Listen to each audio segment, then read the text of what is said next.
বন্ধুরা, প্রত্যেক মানুষ চায় যে তাদের বাড়িতে মা লক্ষ্মীর বসবাস হোক, তাদের আর্থিক উন্নতি হোক, তাদের বাড়িতে সর্বদাই সুখ শান্তি বজায় থাকুক। কিন্তু বন্ধুরা, চাইলেই তো আর সবকিছু পাওয়া যায় না, তাই না?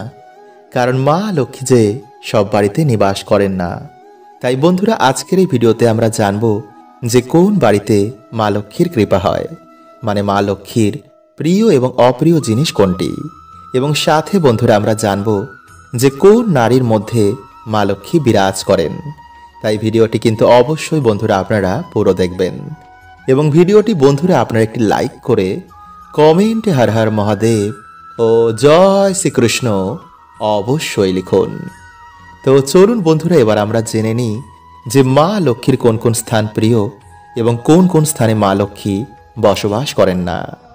বন্ধুরা, বৈবর্ত পুরাণে অনুসার মা লক্ষ্মী বলছেন যে আমি এমন বাড়িতে নিবাস করি না যে বাড়িতে বড়দের সম্মান করা হয় না, যে বাড়িতে মানুষদের মনে কোনো দয়া মায়া করুণা নেই, যারা সর্বদা মিথ্যা কথা বলে, যারা নারীদের সম্মান করে না, যারা সর্বদাই নাই নাই করে, যারা নিজেকে দুর্বল ও ভীতু ভাবে, যারা বিশ্বাসঘাতক, যারা পরনিন্দা করে, যারা অধিক লোভী, যারা সর্বদা দুশ্চিন্তা করে, যারা পরিবারকে সম্মান করে না, যারা কর্তব্য পালন করে না, যারা অন্যের উপকারের প্রতি দান দেয় না, যারা দুশ্চরিত্রা, অত্যাধিক কৃপণ, যারা সর্বদা খারাপ চিন্তা করে, যারা দীক্ষাহীন, স্ত্রী বশীভূত, মুখ দিয়ে খারাপ কথা বলে, যারা ঈশ্বরে বিশ্বাস করে না, যারা ঘুমানোর আগে হাত পা ধুয়ে ঘুমান না, যারা রাতে নগ্ন হয়ে ঘুমান এবং যারা বেশি ঘুমোয়, যারা নিজের কর্তব্যকে ঈশ্বরের আশীর্বাদ রূপে পালন করে না,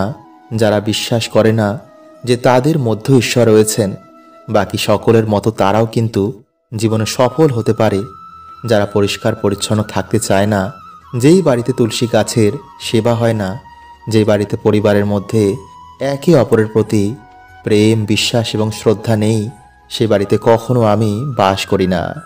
বরং আমি এমন বাড়িতে বাস করি যে বাড়িতে পশু পাখি মানুষের প্রতি প্রেম রয়েছে, যারা ধনকে সমানভাবে ভাগ করে ভোগ করে, যারা বৃদ্ধ মা বাবা এবং অসহায় মানুষদের সেবা করে, যারা অল্পভাষী, যারা নিজের ওপর ও ঈশ্বরের ওপর বিশ্বাস রাখে, যারা জ্ঞানী, বুদ্ধিমান, চরিত্রবান, যারা সাহসী ও করুণাবান, যারা নিজের কাজকে সম্মান করে এবং যে কাজ ধরে সেটিকে মন দিয়ে করে, যাদের মধ্যে কোনো অহংকার নেই, যারা নিজের কর্তব্যকে ঈশ্বরের আশীর্বাদ রূপে পালন করে, এমন মানুষের বাড়িতেই আমি সর্বদা নিবাস করি।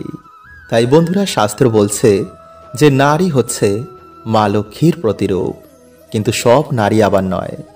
ব্রহ্ম বৈবর্ত পুরাণে অনুসার যে নারী প্রতিব্রতা হয়, যারা গুরুজনদের কাছ থেকে কিছু শিক্ষা অর্জন করে, যারা নিজের স্ত্রী ধর্মকে ঈশ্বরের আশীর্বাদ রূপে পালন করে, যে স্ত্রী পুরো পরিবারকে বেঁধে রাখে, পরিবারকে ভাঙতে দেয় না, যারা পরিতুষ্টা, যারা ধার্মিক, যারা সৌভাগ্যশালী, যারা বীর্যশালিনী, সুশোভনা, গুণবান এবং চরিত্রবান, এমন নারীর মধ্যে আমি বাস করি। তাই বন্ধুরা, এই ভিডিওতে আপনারা জানলেন যে যদি আমরা এই ভুলগুলো করি তো আমরা কিন্তু কখনো মা লক্ষ্মীর কৃপা পাবো না। তাই বন্ধুরা, আপনাদের সতর্ক করার জন্যই কিন্তু আমার এই ভিডিওটি বানানো।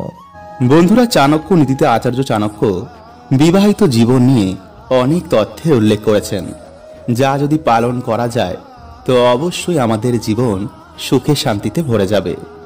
চাণক্য নীতির অনুসার বিয়ে বা অন্য কোনো সম্পর্কের জন্য আগে তাকে ভালো করে বোঝা সব থেকে দরকার। বর্তমানে শুধু ভালো লাগার ওপরে মানুষ জীবন সঙ্গিনী চয়ন করে, আর এর ফলে তাদের সম্পর্ক বেশি দিন টেকে না, ফলে ব্রেকআপ, ডিভোর্স এগুলো লেগেই রয়েছে।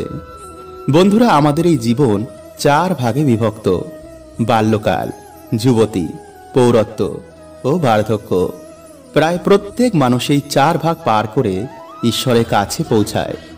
এই লম্বা জীবনে একজন জীবন সঙ্গিনী হচ্ছে আসল বন্ধু। জীবনে খারাপ সময় এলে জীবন সঙ্গিনী আপনাকে এর থেকে বার করতে পারে। তাই চলুন বন্ধুরা, এবার আমরা জেনে নিই সেই ভাগ্যশালী স্ত্রীর ব্যাপারে, যার ছোঁয়ায় মানুষের দুর্ভাগ্য দূর হয়ে যায়। নাম্বার 1, যে স্ত্রী আপনাকে অনেক ভালোবাসে। বন্ধুরা, বর্তমানে মানুষ রূপের প্রতি আকৃষ্ট হয়ে যে আমাকে সত্যিকারের ভালোবাসে তার থেকে দূরে চলে যায়, আর এর ফলে দাম্পত্য জীবন আমাদের সুখের হয় না। বন্ধুরা, যে আপনাকে সত্যিকারের ভালোবাসে সে ছেলে হোক বা মেয়ে কখনই আপনার সাথ ছাড়বে না। জীবনে আপনাকে উন্নতি করতে সে সাহায্য করবে। তাই বন্ধুরা, এমন স্ত্রী বা পুরুষ পেলে তাকে কখনোই হাতছাড়া করবেন না। নাম্বার 2, ধার্মিক স্ত্রী। বন্ধুরা, বিষ্ণু পুরাণে অনুসার একজন ধার্মিক স্ত্রী বাড়িতে আসায় সেই বাড়ি উন্নতিতে ভরে যায়। এমন স্ত্রী সংস্কারী হওয়ায় স্বামী ও সন্তানের দেখাশোনা করতে জানে। এছাড়াও সেই বাড়িতে নিয়মিতভাবে ঈশ্বরের পুজো অর্চনা করায় সেই বাড়িতে সর্বদাই ঈশ্বরের বাস হয়। এর জন্য জীবন সঙ্গিনী ধার্মিক ও সংস্কারী হওয়া খুবই দরকার। নাম্বার 3, ধৈর্যবান স্ত্রী। বন্ধুরা, চাণক্য নীতির অনুসার একজন স্ত্রীর ধৈর্যবান হওয়াটা খুবই দরকার। কারণ পরিবারের মা লক্ষ্মী হচ্ছেন বাড়ির স্ত্রী। স্ত্রী যদি ধৈর্যবান হয়, পরিবারে যতই খারাপ সময় আসুক না কেন সে কখনই আপনার সাথ ছাড়বে না। এমনকি তারা একসাথে এই সমস্যা থেকে বাইরে বেরিয়ে আসবে। নাম্বার 4, অল্পতেই সন্তুষ্ট হওয়া। বন্ধুরা, চাণক্য নীতির অনুসার এমন স্ত্রী বিয়ের জন্য সব থেকে উপযোগী। কারণ তারা অল্প থেকে অল্প খরচায় সংসার চালাতে জানে, এমনকি কঠিন সময়ের জন্য কিছু বাঁচিয়েও রাখবে। নাম্বার 5, যে স্ত্রী সম্মান করতে জানে। বন্ধুরা, এর জন্য স্ত্রীকে মা লক্ষ্মীর রূপ বলা হয়। কারণ একজন স্ত্রী পুরো পরিবারের দেখাশোনা করে। কিন্তু যদি কোনো স্ত্রীর উল্টো হয়, তার স্বামীকে সম্মান করে না, বাড়ির বড়দের মান দেয় না, তো এমন পরিবার কখনো সুখী হয় না। এছাড়াও বন্ধুরা, চরিত্রবান স্ত্রী সাক্ষাৎ মা লক্ষ্মীর অংশ হয়। তাই এমন জীবন সঙ্গিনী পেলে আপনি খুবই ভাগ্যবান। বন্ধুরা, প্রায় আমাদের বাড়িতে টিকটিকি টুকটুক করতে শুনতে পাওয়া যায়। এটা কি শুভ নাকি অশুভ? আপনারা দেখেছেন হয়তো কোনো কথার বলার মাঝেই টিকটিকি হঠাৎই টুকটুক করে ওঠে। বিশেষ করে সেই কথার মাঝে যখন আমরা কোনো কথা নিজের মন থেকে বলি। তাহলে কি টিকটিকি আমাদের কিছু সংকেত দিচ্ছেন? তাহলে কি মানুষ যা অনুভব করতে পারেন না টিকটিকি তা অনুভব করতে পারে? বন্ধুরা, অগ্নিপুরাণে অনুসার কিছু প্রাণী ও কিছু গাছপালা আমাদের আশেপাশে থাকা নেগেটিভ ও পজিটিভ এনার্জিকে অনুভব করতে পারে। আর তার মধ্যে একটি প্রাণী হলো টিকটিকি। তাই টিকটিকি আমাদের বিভিন্নভাবে কিছু সংকেত দেয়। তাই আজকের ভিডিওতে আমরা টিকটিকির দেওয়া সেই বিশেষ সংকেতের ব্যাপারেই জানব। তাই চ্যানেলে বন্ধুরা নতুন হলে চ্যানেলটি সাবস্ক্রাইব করে পাশের বেল আইকনটি অল করে রাখবেন। আর কমেন্টে লিখুন হর হর মহাদেব ও জয় শ্রীকৃষ্ণ।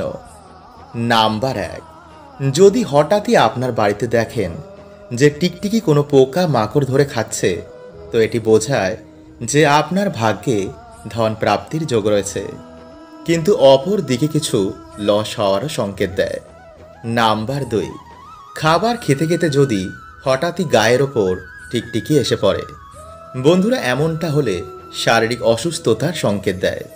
কিন্তু সব ক্ষেত্রে বন্ধুরা এটি প্রযোজ্য নয়। নাম্বার 3, যদি মাথার ওপর টিকটিকি এসে পড়ে, তো এটিও ধন প্রাপ্তির সংকেত বোঝায়, বা ভবিষ্যতে আপনি যা চেষ্টা করছেন তাতে আপনি সফলতা প্রাপ্ত করবেন। কিন্তু এই নয় যে কিছু না করেই আপনি সব পেয়ে যাবেন। বন্ধুরা, এই সব কিছু ঘটে আমাদের ভালো ও খারাপ কর্মের ওপর। আমরা যেমন কর্ম করি তেমনই এনার্জি আমাদের আশেপাশে ঘোরে, আর সেই হিসাবেই আমাদের জীবনে তা প্রভাব ফেলে। প্রকৃতি শুধু বিভিন্ন জীবজন্তুর মাধ্যমে আমাদের তা সংকেত দেন। তাই আমরা আমাদের কর্মের মাধ্যমে ভালোকে খারাপ ও খারাপকে ভালো করতে পারি। নাম্বার 4, যখন আমরা কোনো কথা বলি তার মাঝখানে হঠাৎই টিকটিকির টুকটুক করে ওঠা। বন্ধুরা, সব ক্ষেত্রে টিকটিকির টুকটুক করা মানে এই নয় যে টিকটিকি আপনাকে এবার সংকেত দিচ্ছেন। তারাও তো এমনিতে কোনো কথাবার্তা বলতে পারে নাকি? কিন্তু যখন আপনাকে টিকটিকি সংকেত দেবে তখন আপনি নিজে থেকেই বুঝে যাবেন। কারণ যখন আপনি কোনো কথা মন থেকে বলবেন আর তখনই যদি টিকটিকি টুকটুক করে ওঠে তো আপনার মনই এর উত্তর দিয়ে দেবে। কিন্তু যদি আপনার সংশয় হয় তো ভাববেন এটি কোনো সংকেত ছিল না। নাম্বার 5, যদি দুটো টিকটিকির সঙ্গম করতে দেখেন। বন্ধুরা, জ্যোতিষশাস্ত্র ও বাস্তুশাস্ত্রের অনুসার এটি খুবই ভালো সংকেত মানা হয়। এর মানে আপনার মনের মানুষের সাথে খুব তাড়াতাড়ি দেখা হবে, বা আপনার কোনো মনের ইচ্ছা খুব তাড়াতাড়ি পূর্ণ হবে। নাম্বার 6, স্বপ্নে মরা টিকটিকি দেখা। বন্ধুরা, এর মানে আপনাদের পরিবারে বা আপনার জীবনে কোনো অশুভ শক্তি বা নেগেটিভ এনার্জির ফলে শুভ শক্তির আগমন হচ্ছে না। এছাড়াও যদি বন্ধুরা আপনার কোনো ভুলে কোনো টিকটিকি মারা যায়, বা যদি কোনো মরা টিকটিকি দেখেন, তো এটিকেও কিন্তু খুবই অশুভ সংকেত মানা হয়। নাম্বার 7, বাড়িতে যদি হঠাৎই একটি জায়গায় 3টে টিকটিকি দেখতে পান, তো এটিকে খুবই শুভ সংকেত মানা হয়। এটি বাড়িতে মা লক্ষ্মীর আগমনের সংকেত দেয়। এছাড়াও যদি বন্ধুরা আপনাদের ঠাকুর ঘরে টিকটিকি দেখতে পান, তো সামান্য গঙ্গাজল ছিটিয়ে নিজের মনের বাসনা বলবেন। তো আজকের মতন বন্ধুরা এতটুকুই। দেখা হবে পরের ভিডিওতে। হরে কৃষ্ণা। ওম নমঃ শিবায়।